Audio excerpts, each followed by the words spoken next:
Are you thinking about selling your home?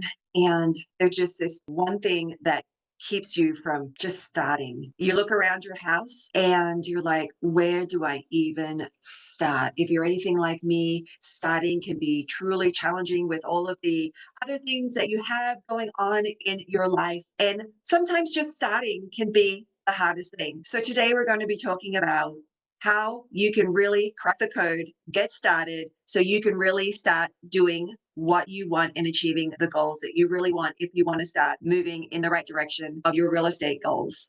Did you know that actually you are not alone? One in four people actually have a room in their home that really just isn't in use because it just has stuff, storage. Well, maybe it's not a room for you, but it's several drawers or closets that you're using that you're like, out of sight, out of mind.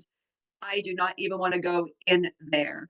And one in two people actually don't even use a space in their garage because it's just not, well, stuff. Well, hope's on the horizon. It doesn't have to be that way. You can take small chunks at a time and really get things done for your best interests right now. So here are some topics because I have helped not only myself and my own family but also so many of my clients get started in achieving their goals with real estate. And it really does come down to just starting and chunking it down and really focusing on the desired end game that you're really wanting. So if that's what motivates you, then let's get started today. And here are some tips for you. So as I mentioned, just starting sometimes and identifying what is the room that's easiest for you to start on.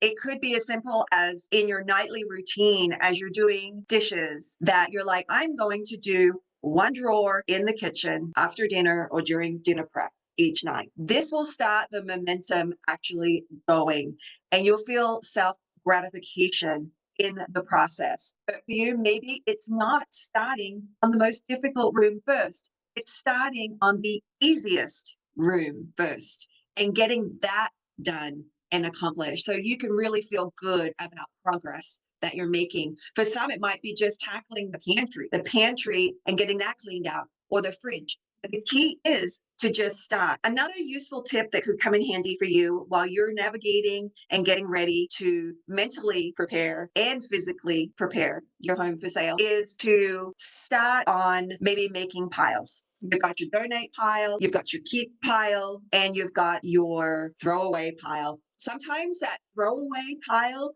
is really empowering. Simplifying, I found through the process myself, has been very empowering and freeing.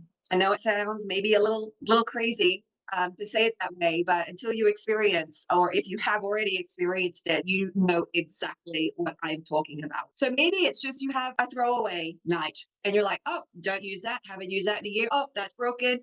Throw it away. Throw it away. Just start throwing things away.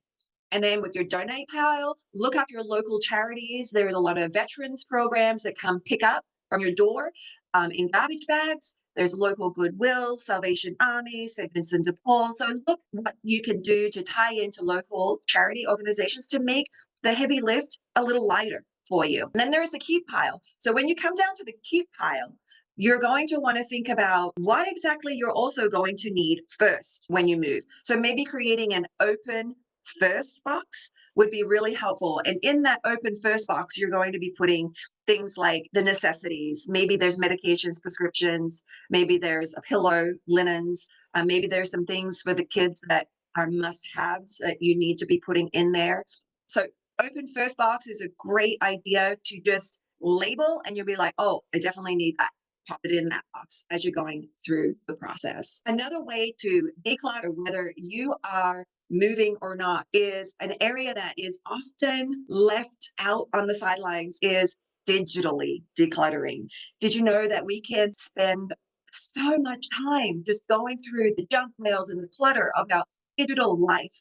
We waste so much time. So spend 15 minutes, maybe it is a day, maybe it's 15 minutes 3 times a week where you set a timer and you're going to go through your emails and just dunk the things that you don't need, unsubscribe to emails that no longer serve you. It will do you justice and it compounds over time. So you can come back to some mental clarity as well. And you know what? The last thing I'm going to mention is let go of the guilt. Let go of the guilt.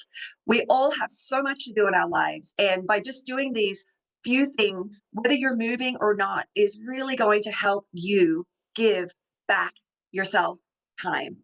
So if you have found this information useful, this would be helpful for somebody that you know, please share this video with them. And of course, if you're considering a real estate move, please book an appointment with me. I'd be happy to go through some other strategies like this to get you on your way.